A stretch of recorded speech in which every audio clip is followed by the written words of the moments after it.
Hemos venido a desenterrar los cuernos de vaca con el preparado 500, que esa boniga ya se ha transformado, se ha fermentado.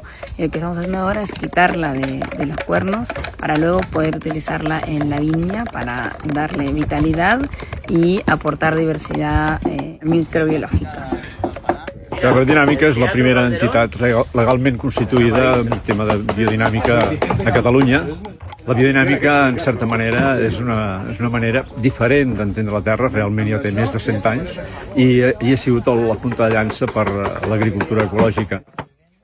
L'agricultura ecològica és una agricultura de negacions, de dir, escolta, no posis això, no facis allò, i la biodinàmica és absolutament al contrari, parteix de que hi ha moltes influències, les hem de tenir en compte totes, però hem d'actuar positivament i propositivament a la natura. Per això doncs, apliquem els preparats, els 500 i els 501. Terra Dinàmica doncs, és això, és una manera de treballar d'una manera cooperativa per també compartir coneixement i intentar anar creixent, diguem-ne, en aquesta manera de treballar la terra.